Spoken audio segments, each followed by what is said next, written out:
To se nabídli, vážené dámy, vážení pánové, studenti, studentky, všichni přítomní, dovolte mi, abych vás přivítala jménem Studijní a vědecké knihovny Plzeňského kraje v Rakousko-německé knihovně, kde se nacházíte, a to při příležitosti vernisáže výstavy Umění na hranici. Jak jsem přemýšlela, umění na hranici je velké téma, na které se dá nahlížet z různých úhlů. Dvě slova, která evokují mnohé. Slovo umění je univerzální pojem, který vyjadřuje určitou užitečnou dovednost, kterou ale neovládá každý a které je v případě třeba se naučit. A slovo umění je ale také tak univerzální, že nepoznáme, zda se bude týkat umění výtvarných, například malířství, sochařství, architektury nebo muzických umění, anebo performativních umění, kde umělec sám vystupuje před publikem, například tanec, zpěv, hudba a divadlo. To je na jedné straně. Na druhé straně, to druhé slovo, toho názvu té výstavy, je na hranici. Co si člověk představí pod pojmem hranice? Pomyslná nějaká dělící čára, za kterou se nesmí, anebo naopak z druhého úhlu čára vymazující vlastní prostor, do které nikomu nedovolujeme vstoupit.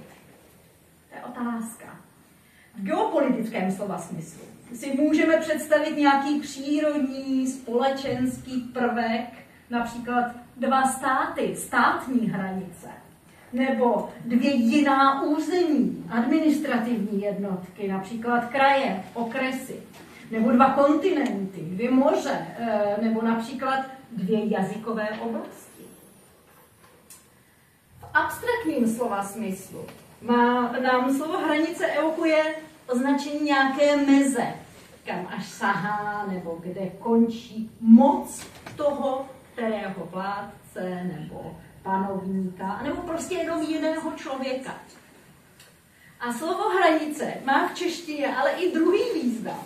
A to je hranice ve smyslu zapálené kupy dříví, nebo táborák, že jo, každý si umíme postavit hranici táboráku, nebo dokonce popravčí hranice. Ty konotace tady jsou. No já věřím na závěr, že umění na hranici neschoří, ani že nezůstane uzavřeno na jednom území, ale stane se symbolem nesmírné moci, která zasáhne obě území, a hranice se stane průsečíkem nebo spojnicí pro porozumění obou stran. Díla, která v rámci této vernisáže uvidíme, jsou toho dle mého důkazem. Já vám děkuji za pozornost a předávám slovo další.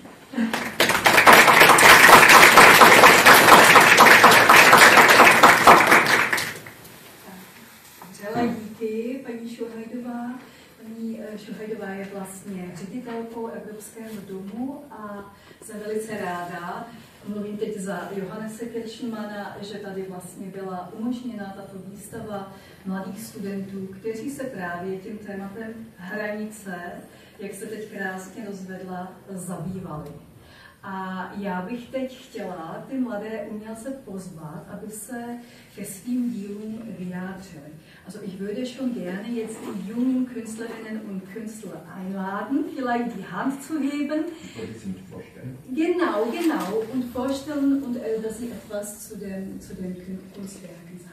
Genau, das machen wir. Já se rozloučím, ich gehe ja Ich bitte noch ganz kurz frei, weil ich nämlich bei aller Dynamik, die Frau Kovačková an den Tag legt, dann doch noch ganz herzlichen Dank sagen darf, liebe Frau Šuhajdová und liebe Frau... Christine ist da. Christine Sklaková. Christine ist auf die Wege gegangen. Okay, dann... Na, wo ist die Christine?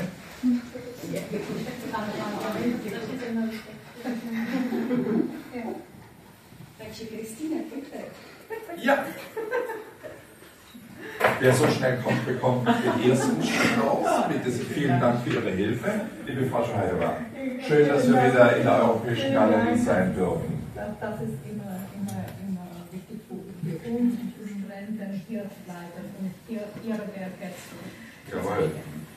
Ganz herzlichen Dank, ein toller Ort mitten am Platz der Republik. Was kann es Besseres geben für die jungen Künstlerinnen und Künstler? Genau. Herzlichen Dank. Vielen Dank, dass Sie sich heute an diesem anstrengenden Tag auch Zeit genommen haben und uns vielfältig geholfen haben. Vielen, vielen Dank, die Damen. Wir danken auch.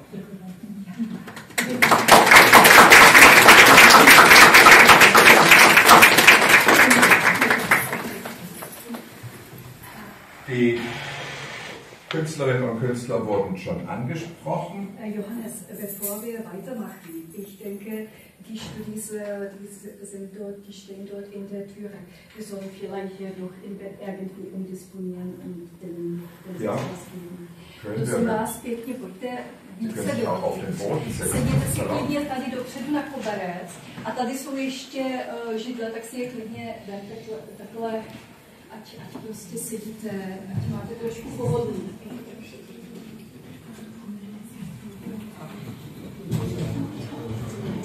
A jinak ten koberec je to taky čistý. Jo, tak abyste viděli, jinak to asi nemá smysl. Die Kunst an den Grenzen. Es war ein Workshop, den wir mit Unterstützung des Tschechisch-Deutschen Zukunftsforums im Schloss Dobrowo an der Grenze zu Österreich letztes Jahr durchführen durften. Profesor Johannes Kirschmann, emeritní profesor vlastně z Akademie výtvarných umění v Mnichově, byl tak laskavý a vlastně za pomoci Česko-německého fondu budoucnosti zorganizoval česko-německý umělecký workshop na zámku Dobrohoř. Minulé, to znamená im vergangenen Sommer, hast du gesagt?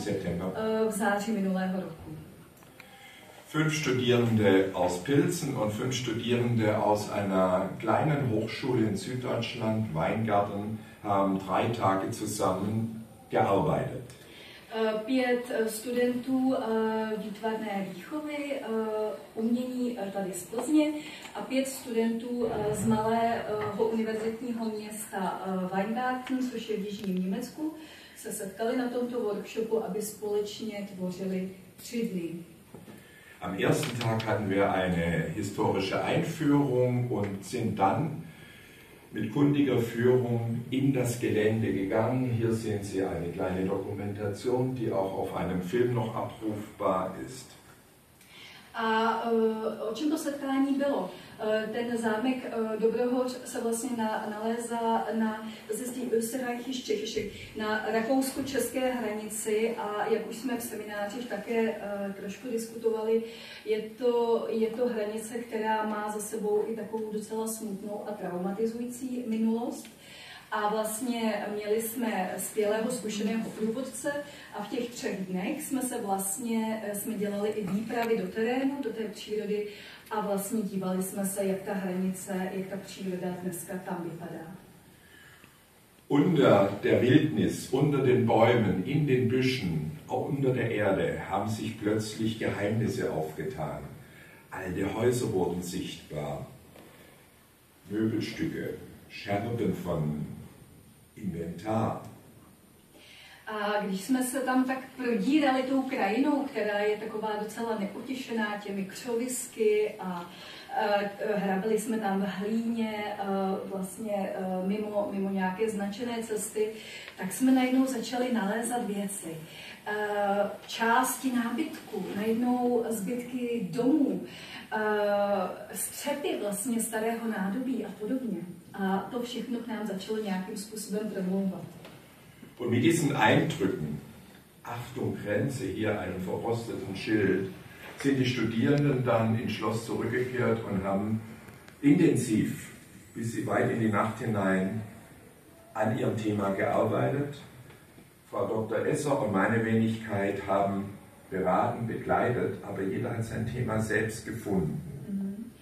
A když se vlastně studenti tady z té výpravy do terénu vrátili, tak ještě ten večer a dlouho do noci se každý sám v sobě tím tématem nějakým způsobem zabýval a stvárňoval nebo se začal vytvářet takový koncept, jak by vlastně toto zajímavé a ne úplně lehké téma hranice mohl umělecky zpracovat. Johannes tady zmiňuje ještě tu starou zrezavělou ceduli Pozor hranice. Ta je autentická, tam opravdu vybraná přímo z toho terénu. Die Ausstellung war schon in Weingarten 3 Monate zu sehen, in Schloss Dobrohorst jetzt 6 Wochen zu sehen, 3 Wochen an einem berühmten Gymnasium in Pilsen, wo viele berühmte Leute studiert haben, und jetzt hier im Europäischen Haus. Ta umělecká díla, která jsou vlastně i tam vzadu za vámi, vlastně těch studentů, tak byla k vidění 3 měsíce právě v tom městě Weingarten, již v Německu. Potom 6 Wochen in Dobrohorst, za 6 týdnů právě na tom zámku Dobrohorst. Potom 3 týdny na Mikulajském gymnáziu tady v Plzni, no a nyní jsou vlastně k vidění tady v Evropském domě. Wie lange bleiben Sie hier? Bis Februar. Do února příštího roku jsou tady budou tady k vidění. Weil viele Besucher werden kommen. 2 meiner Seminare, etwa 60 Studenten zusammen, haben die Aufgabe, über diese Ausstellung eine Kritik zu schreiben, in Kontakt mit den Künstlern drinnen.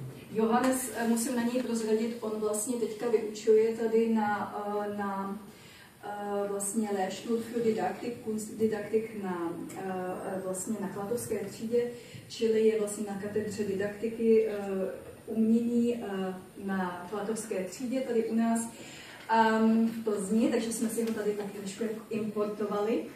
A ty díla, která tady vidíte, bude zadávat svým studentům ten úkol, že budou muset napsat kritiku o těchto dílech. A ani já se tady taky přihřeju polivčičkou, my to taky, podívejte se pořádně na ta díla. Ich gebe das meine dazu, weil meine Studis dazu auch etwas machen müssen. Sehr gut. Takže vy nemusíte psát kritiku, ale podívejte se pořádně na ta díla a nějakým způsobem třeba si vyberte nějaké dílo, které vás nějakým způsobem zaujme a budeme se o tom semináři bavit, samozřejmě německy. Jo?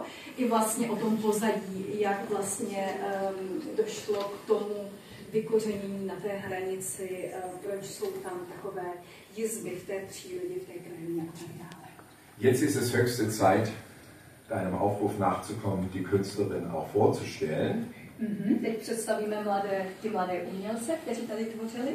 Und als erstes darf ich, wir gehen dem Alphabet nach, die Alice Bodalkova begrüßen. Alice Bodalkova. Ein Blümchen für Alice.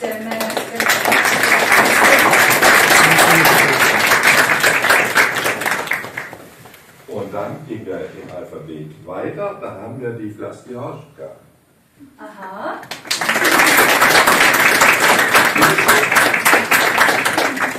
Gerne.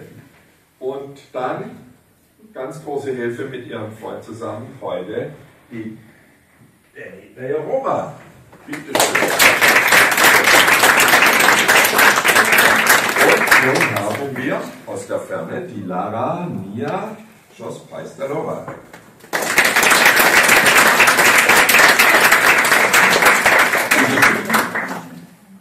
Und, wo ist sie? Jawohl, Christina Bachelova.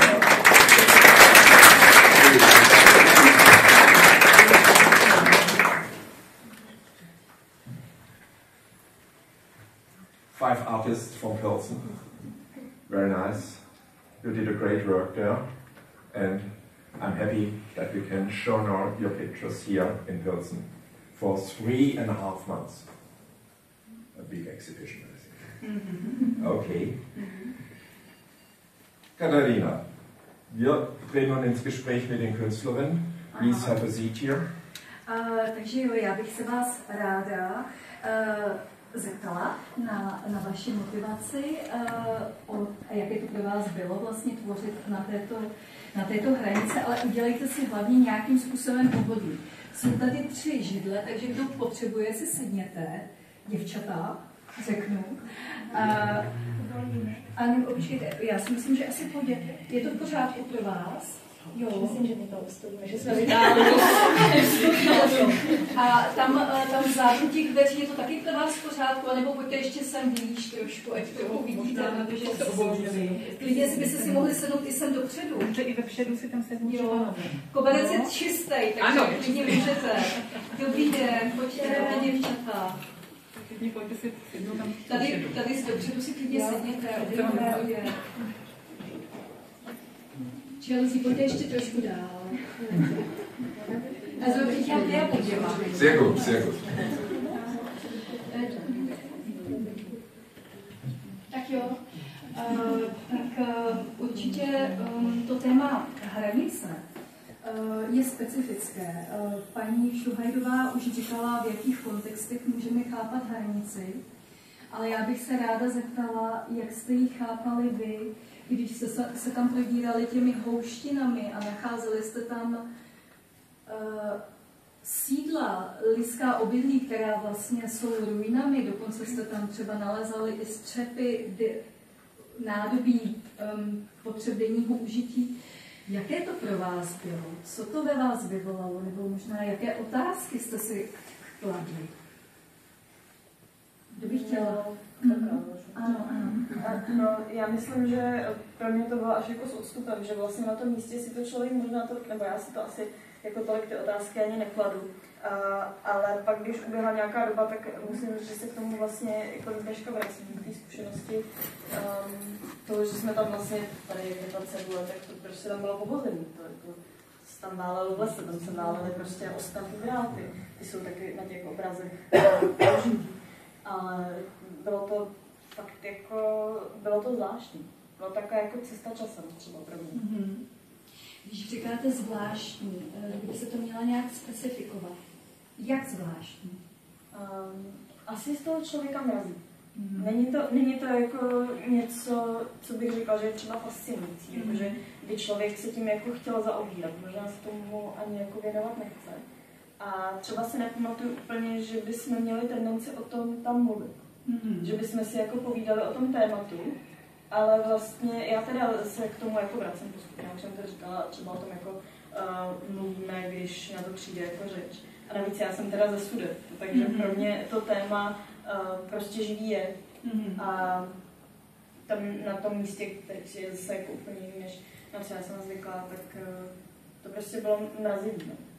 Mm-hmm. Děkuju. Já jenom jsem chtěla navázat, pro mě vlastně tohle téma je velmi osobní, protože my vlastně, nebo takhle, moji prarodiče, můj dědeček, tak ten byl z česko-německé rodiny, s tím, že všichni jeho sourozenci byli vlastně odsunuti do Německa. A on jediný vlastně z té velké rodiny tady zůstal se svou manželkou, protože byla těhotná. Mm-hmm. A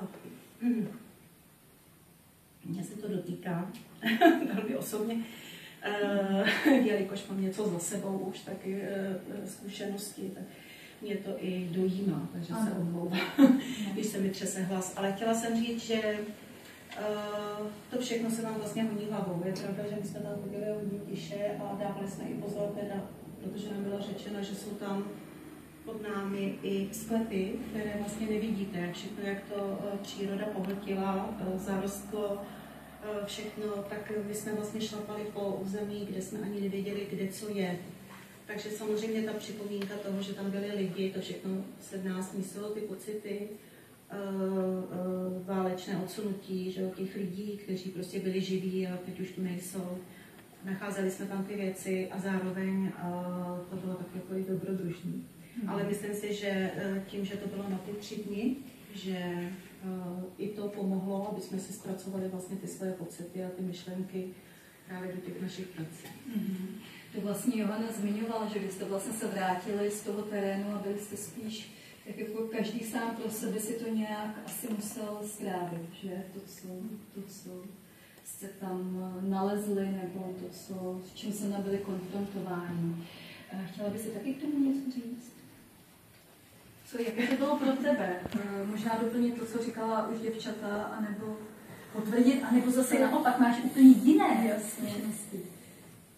No, jak řekla bych, že už to tady bylo vlastně dost schrnuto, protože přesně ta atmosféra byla taková hodně tajemná a vlastně trochu záhadná, že jo, takové ty představy, že vidíte ty ruiny a říkáte si, co tady přesně stálo, jak ten dům vlastně asi vypadal, jakou měl omítku a jaký měl tvar oken a co za lidi tady vlastně jako žilo. A tak, no. Bylo to hodně silný, no. Máš pravdu, že jsme se o tom vlastně pak tam moc nebavili, že to vypadalo, že každý si to jako spíš zpracovával, tak jako píše pro sebe a přemýšlel, jak to zakomponuje. Mm-hmm. A můžu se zeptat, byli jste nějak na to téma připravené? Měl třeba Johannes nějaký úvod, že by vám třeba něco řekl k historii, nebo věděli jste vlastně, kam to jedete? Ono to bylo dohledatelné teda, jako, ale já jsem na tohle třeba strašně jsem nic nenašla. Mě to vlastně jako nezajímalo, já jsem si řekla, že to zjistím až na místě. Takže když jsme tam přijeli, tak to pro mě bylo docela překvapivé, kde to vlastně jsem a co je vlastně to téma a co tam vlastně dělám.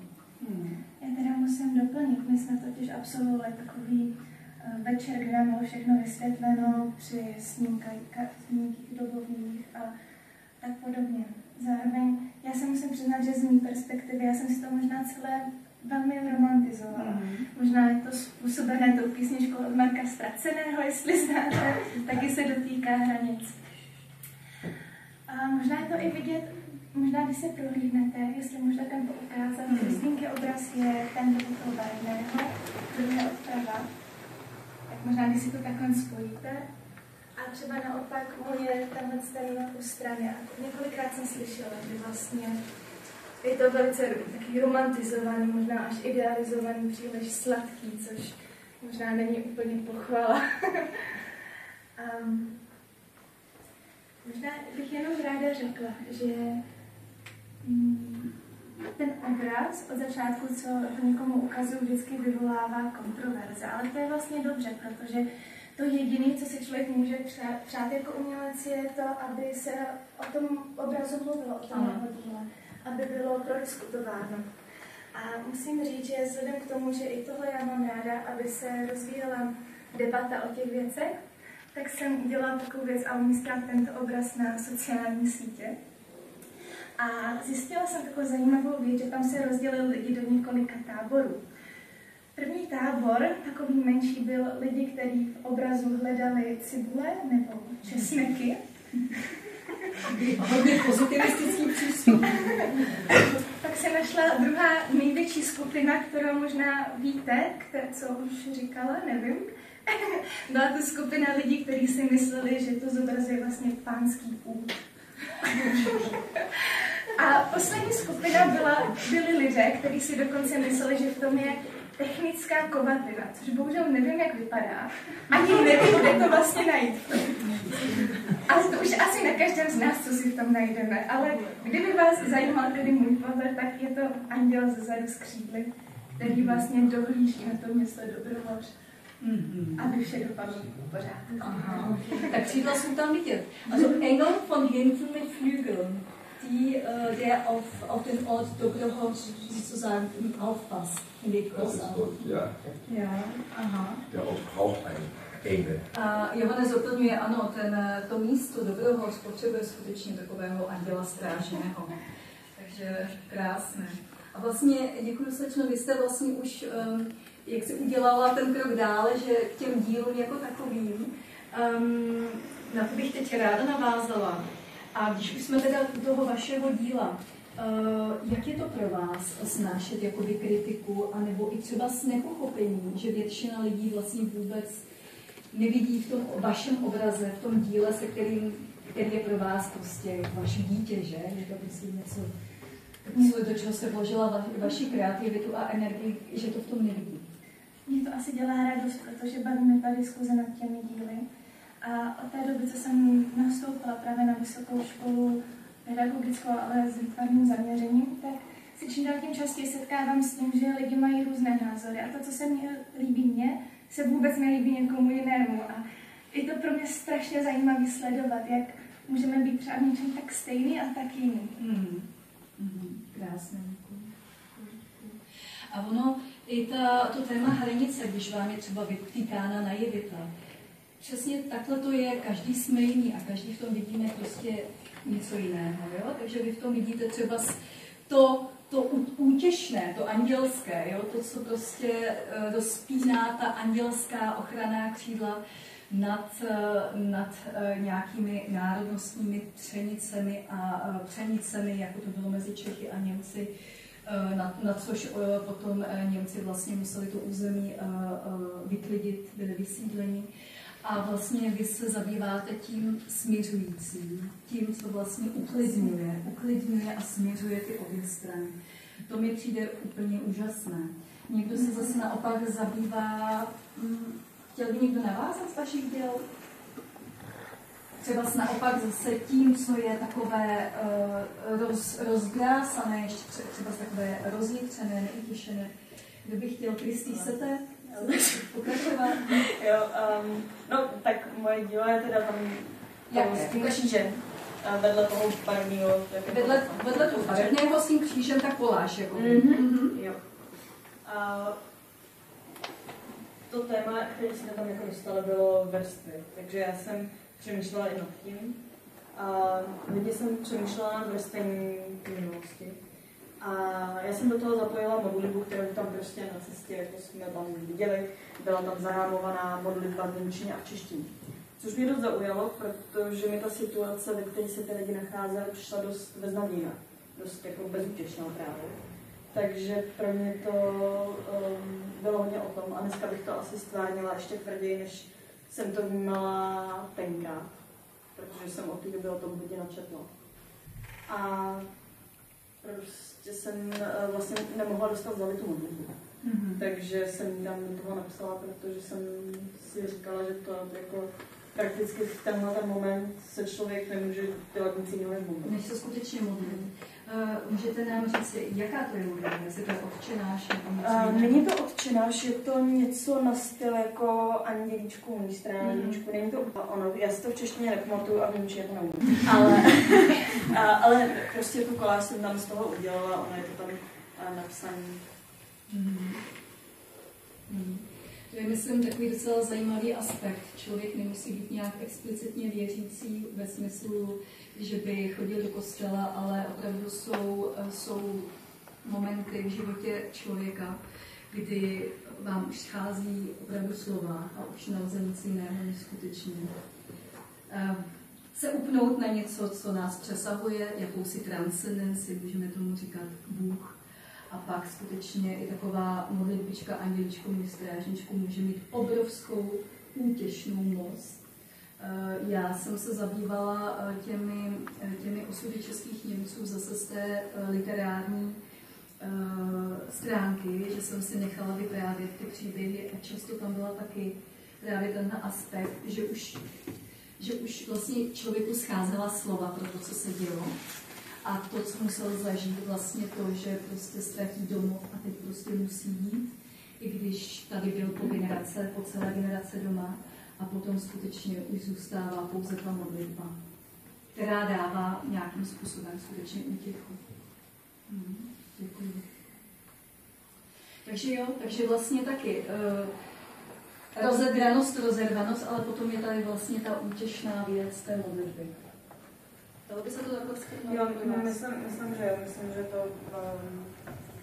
že pro mě to byl fakt jako silný zážitek. A tohle mi tak nějak jako k tomu asi dávalo ještě aspoň něco, k čemu se jako upnout, aspoň něco jako... abych úplně jako tam 3 dny nebyla na prostých jako depresí, že se tohle vůbec jako stalo. Takže to pro mě byla taková jako darvečka. A jestli se můžu zeptat, slyšeli jste vlastně o tomhle tématu ve škole? Na gymnáziu nebo na střední škole to téma Češi, vlastně vysídlení, ztráta domova. Je to nějakým způsobem ještě a my to jako tam máme. A taky jsem ze Sudan, takže my to tam hodně jako máme. Ale mě třeba překvapilo, že ty holky z Německa o tom fakt neslyšely. Že jsme se o tom bavili. Já bych teda navázala. My jsme se s nimi bavili o vlastně našem výkladu dějin a jejich výkladu dějin. A takový aspekt, co nám byl poměrně zvláštní a co sami o mě řekli, bylo, že oni furt ve škole vedou k týdně, aby cítili vlastně za tohle všechno vinu. Což je poměrně zvláštní. Jsme i probírali náš pohled na věc, jejich pohled na věc. Paradoxně jsme jim představovali náš černý humor, kterým se my vyrovnáváme s věcma. A vlastně pro mě vlastně náš černý humor byl absolutně nepřijatelný. A celkově vůči tomu to bylo pro ně těžké, daleko jiným způsobem než pro nás. Děkuju za to je pravda. Možná, že by to tady Market, že byste to mohla nějakým způsobem potvrdit, že to tak jako je skutečně, ale já si toho taky všímám, že skutečně mnoho mých německých přátel, jak říkáte, oni jako se ani tomu nechtějí smát, protože tam vystoupí taková jako autocenzura, že tomuhle se přece vůbec nemůžeme smát, to jako vůbec nejde. A přesně my jako Němci musíme cítit tu vinu a že tady byli i nějací Němci, kterým se stala nějaké příkoří a který by snad mohli teoreticky vystupovat i v pozici oběti, se vlastně v tom Německu poválečném, nebylo to viděno rádo. Jo? Ve východním Německu vůbec a vlastně i v tom západním Německu jakoby moc ne. To je zajímavý příklad. No. Ona historie je vždycky interpretace, ano. Je to vy nějakým způsobem interpretujete fakta a ta fakta interpretujete právě na základě nějaké zakázky, která právě je na základě státního zřízení, ve kterém právě teďka žijete. Za socialismu se ty dějinný fakta vykládaly zase jinak, než třeba dneska a tak dále. Tak jo, mohu se zeptat, jaký je váš obrázek? Obraz? Vy jste ta barevná. Perfektní. Já bych teda chtěla začít tím, že jsem studentkou historie taky. A zase jsem taky ze Sudet, takže jsem do celé věci měla absolutně jiný vhled. A já jsem se nezabývala převážně těmi urbanistickými hranicemi, ale jelikož jsem o té problematice měla širší znalosti a vlastně co se mi vybavilo, bylo násilí, které bylo konáno na Němcích. A to je i pro vás do semináře brněnský pochod smrti nebo vlastně ústecká katastrofa, kdy vlastně Němci byli nahnáni do řeky a utopeni absolutně zbytečně, a nebo celkově jaká byla situace Němců, když se vrátili zpátky do, řekněme, teoreticky své země, že tam vlastně nikdo nechtěl.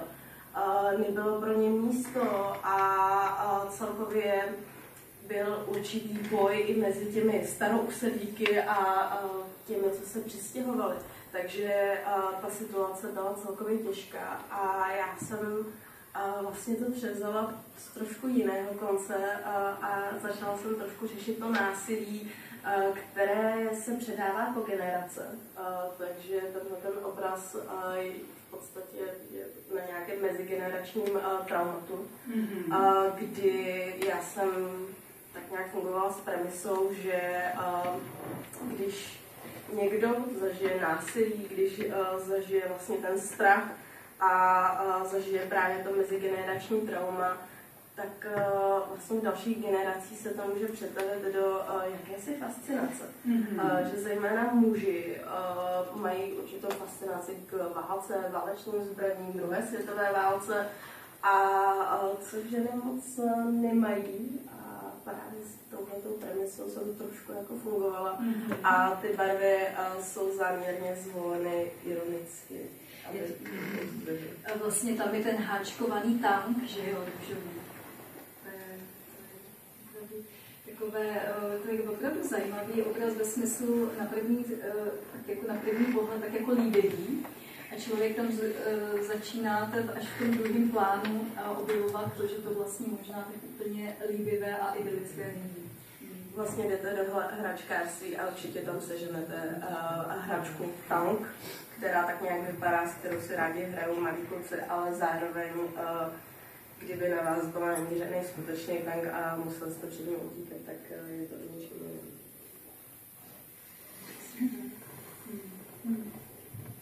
si říkal, že vlastně tady tam propojila taky přítomnost a vlastně minulost. A je tam právě takový ten pomyslný strašák, abychom to právě v těch dětech jako neutilizovali. Že ty hračky, aby jsme jim je taky trošku vybírali, aby jsme jim to vysvětlovali, co to vlastně znamená, hrát si se zbraní. Ono je to vlastně pro ně jakoby přirozený, jim je vlastně jedno, s čím si hrajou, že jo? Protože kdybychom jim dali kamínky, budou si hrát z kamínky. No, ale že zatím je právě i to zlo jako skrytý, aby to jako věděli. No a já teda volně přijdu k tomu mému, k té mé práci, abychom pokročili. Já jsem jenom chtěla říct, že ten můj obraz je témem toho anděla a je to zase taková jako propojení současnosti s minulostí. To znamená, že věci, které jsme tam vlastně nacházeli, tak já jsem se snažila původně udělat takový mění na místě, tak in situ, tak jako jsem to prostě poskládala, vyfotila a říkala jsem si, že vlastně jsem s tím spokojená tak, jak to je, ale mně to přišlo hrozně málo, jako takový nic neuchopitelný. Takže pak jsem se tam znovu, když jsme se vrátili na zámek Dobrohoř, tak jsem o tom přemýšlela, říkala jsem si, ale nemám nic vlastně v ruce, já potřebuji něco z toho vytvořit. Takže já jsem se tam vrátila do toho lesa a ty věci, které jsem tam našla, některé tedy, tak většinou ty kovové, takovou tu bandasku a hrnec a nevím, ten střed, ano, to vypadalo, jako kdyby tam byla vážka na tom střípku, ale přitom to byla jenom barva, jenom otisk vlastně lístečku, prostě listu, kytičky u cesty, kterého jsem si všimla, ale viděla jsem to tam v tom tu vážku. Takový jako přítomnost, příroda, nevím, lidi, všechno tohle se mi tam jako propojilo. No a to jsem přivezla zpátky na zámek a vytvořila jsem z toho takovou instalaci. A do betonu jsem nainstalovala vlastně takové jako klacky, které jsem tam našla větve. Očistila jsem je a na to jsem vlastně naskládala ty věci a omotala jsem to právě tím drátem osnatým, který to vlastně všechno spojoval, i ty hranice, jako propojuje to téma. A vznikl z toho vlastně takový triptych, to znamená ta instalace z toho, jako na tom betonu. A představte si takový jako kýbl, do kterého jsem nasypala beton, zatudnul, to byly ty klacky a na tom byly nainstalované ty věci. A k tomu byly vlastně vytvořeny tady ty obrazy ještě. Jeden je tady na zdi a jeden je potom ještě tady vyfocený. A je to propojení vlastně těch věcí s přítomností a s témností. Děkuji. Dobrá, tak moje jsou tam ty 3 malé obrazy. Já jsem se hodně zabývala, řekla bych, tou expresivní stránkou věci. Hodně mě zajímala ta atmosféra právě těch míst. Právě hodně jsem důmala přesně o osudech těch lidí, o tom místě, o té krajině, o těch ruinách. Tak představoval bych si to jako takové střípky vzpomínek možná, že všechno je takové jako nejasné, zamlžené. Je tady něco, mohlo to být něco jiného, taky to nemuselo být. Je to takové hodně filozofické, řekla bych. A použila jsem tedy motivy z té přírody. Vlastně všechno to začala obklopovat ta příroda, všechny ty lidi byly zarostlé právě v lese, tak jsou tam některé ty klacíky, i ty rostlinky pozbírané z těch míst. A i ta barevnost je taková právě do té přírody, ta zlatá, kdy za mě evokuje právě takové to vzpomínání, takové to možná trochu, já nevím, mystično. No, když se podívám na ty tvoje obrazy, tak oni nejsou a priori nějaké negativní. Jo? Jsou vlastně, jak je tam ta hřejivá zlatá, je tam ta zelená, tak mi to přijdou takový jako přírodní výjevy.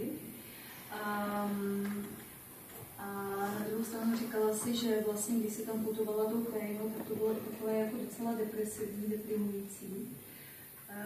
Nebo ne? A mě říkala, že se tam mísily jako to všechny ty pocity. Mně osobně to třeba hodně připomínalo i příběh o krysaři, protože tam vlastně žil ta legenda a se taky vlastně pojí jak jakoby částečně s českým, částečně s německým.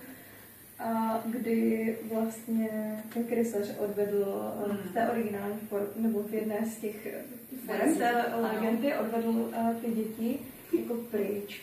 A už je nikdy nikdo neviděl. A existují záznamy, že existují o tom i jakoby písemné záznamy a to město se jmenovalo Hameln, ale na hranicích právě s Českou republikou vyrostlo kdysi jako malá vesnička Hamelínkov, která je nyní už teda taky ruinami. Ale myslí se, jako jsou tady teorie, že ten krysař byl vlastně lokátor, člověk, který se snažil tuhle neobydlenou oblast právě obydlet a odvedl tady ty mladé lidi tady do těch oblastí, aby se to taky rozrostlo. Takže i tam mám nějaké citace z krysaře a pro mě to bylo hodně propojené i s tímhle příběhem, částečně jako takovým zase opředeným, takovým neznámým. Baví mě to tajemno. To je krásné. A viděla bys si tu paralelu k tomu krysaři k někomu konkrétnímu v té době, nebo to bylo celkově jenom tak, jako, že tě táhlo to mystično, že tady byla nějaká osobnost, která měla tak byla tak fascinující, že skutečně táhla ty lidi do těch neznámých muzeí, protože tak se vlastně osidlovali české země v nějakém tom 12. století, že přišli lokátoři vlastně z Německa a tady vlastně zakládali nové osady a potom vlastně tam města. Řekla bych, že asi ne nikdo konkrétně, ale že ta paralela souvisí právě s tím putováním do toho neznáma. Myslím, že právě asi ti lidé na hranicích také nevěděli třeba, co je tam, kam jsou posíláni, protože pro ně bylo prostě doma tady, jako na té hranici sice, ale třeba v té České republice a vlastně byly takhle vykoření. Museli si hledat novou cestu. Krásné slovo, až bych řekla závěrem. Ale rozhodně bych nikomu nechtěla ukracovat slovo, kdybyste chtěli dámy, děvčata, ještě něco říci. Celkově k vašim dojmům, nebo ještě k těm dílům komentovat vlastní dílo, nebo dílo nějaké kolegyně.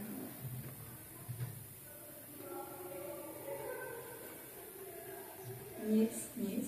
Tak bych možná, jestli dovolíte, ještě v krátkosti otevřela diskuzi. Máme tady studenty, kteří se tím česko-německým tématem taky nějakým způsobem zabývají. Měl by z vás někdo nějakou otázku? Můžete využít toho, že můžete klást v češtině?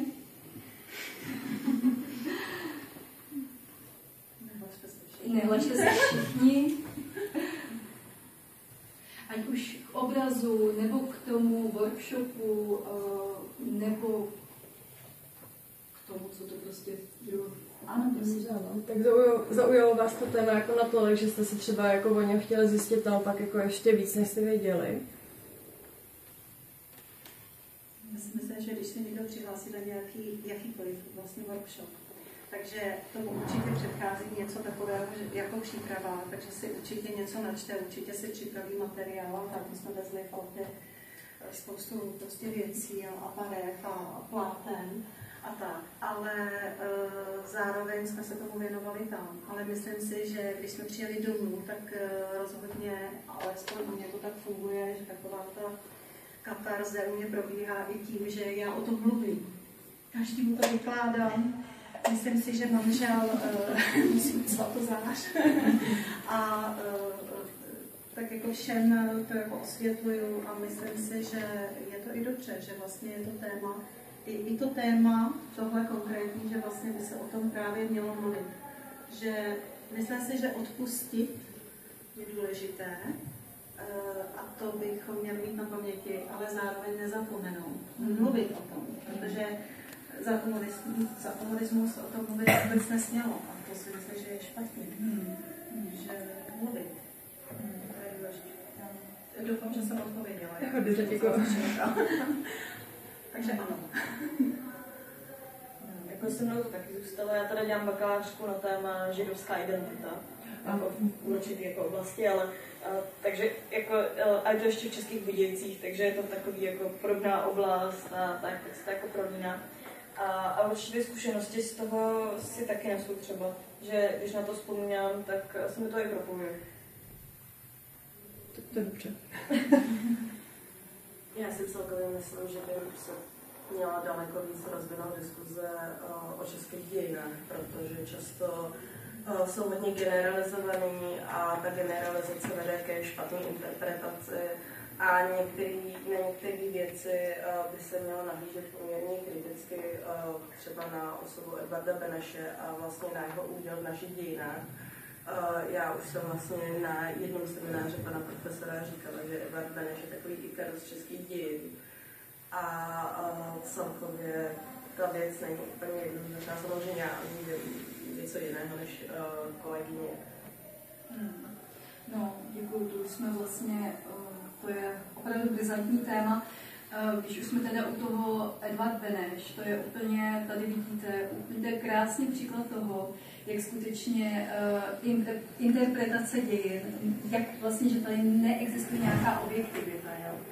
Že ten německý, než kvůli sobě to německý výklad o sobě Edvarda Beneše je něco úplně jiného, než tady v České republice. A dokonce tady v České republice teď máme zákon, že vlastně se nemůže proti Edvardovi Benešovi něco říct o to, že to je trestný.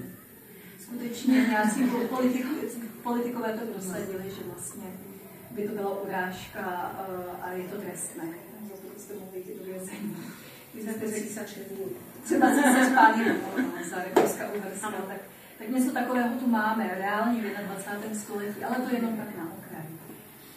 Tak jo, ještě někdo z vás nějakou otázku k dílům, k ženám, třeba k té motivaci, že jste se, možná to by byla ještě zajímavá otázka, motivace se vůbec v tom workshopu přihlásit.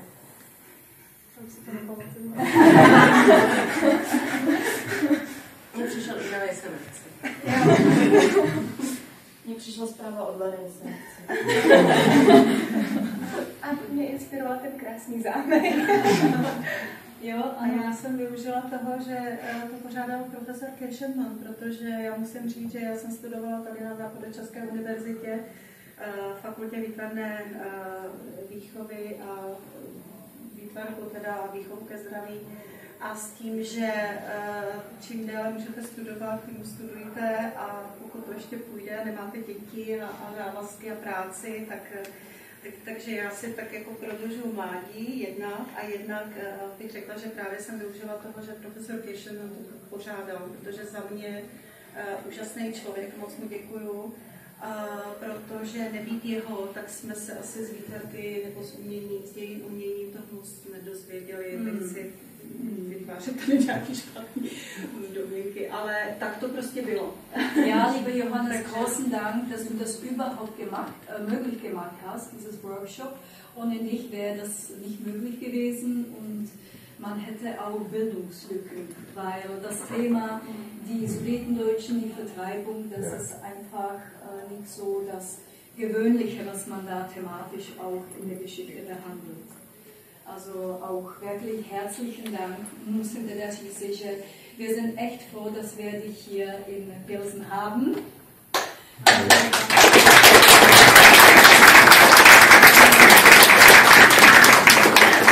Weil du einfach eine neue Facette mit ins Spiel bringst, vielleicht auch ein bisschen unvorbelastet, weil du eben woanders aufgewachsen bist, einen anderen Zugang zu dem Thema hast.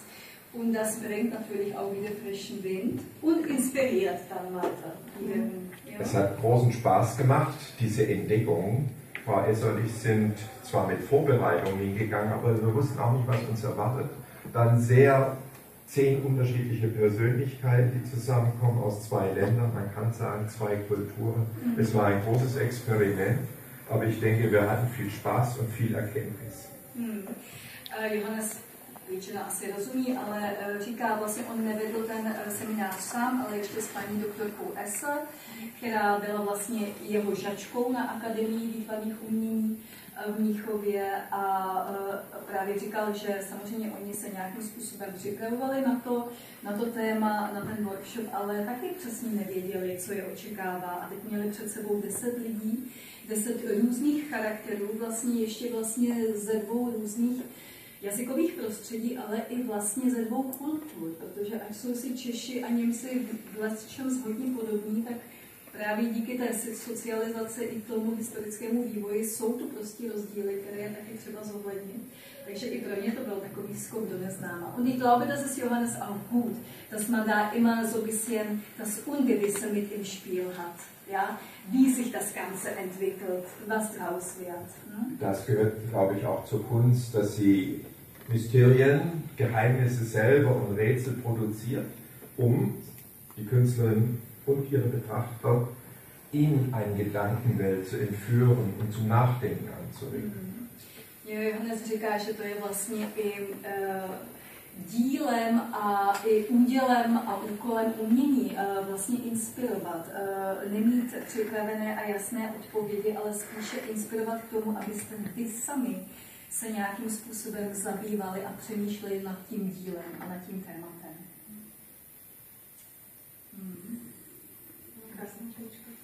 Okay. Tak jo, dann hat man vielleicht damit den Schlusspunkt gesetzt, falls es keine Fragen mehr gibt aus dem Publikum. Tak, milé dámy, moc vám děkujeme, že jste se nám tady takhle krásně představili a vaše díla i otevřeli, protože, jak jste tady řekli, to téma je i těžké a vyvolává emoce a je to v pořádku, že je vyvolává. Lieber Johannes, vielen herzlichen Dank, dass du das möglich gemacht hast, auch eben bei dem Deutsch-Tschechischen Zukunftsfonds, und ich hoffe sehr, dass es nicht nur bei diesem einen Workshop bleibt, vielleicht wird es in der einen oder anderen Art und Weise zu einer Fortsetzung kommen. A já bych chtěla ještě podotknout, že takovéto podobné workshopy česko-německé na určité téma, kde se prostě ty mladí lidé sdílí nad nějakým tématem, a rozhodně není jen v oblasti umění, ale našli byste je i v oblasti literární, historické. A zrovna Česko-německý fond budoucnosti dělá spoustu věcí, takže rozhodně se mějte oči otevřené a uši nastražené a tihle možností i pro vás někde takhle participovat je dost. Takže jo, takže moc děkuju. Vielen herzlichen Dank. Vielen Dank, auch děkuji für Katharina, für Moderation, wie du die Künstlerinnen hier ins Gespräch gebracht hast. Herzlichen Dank. Ja, sehr gerne.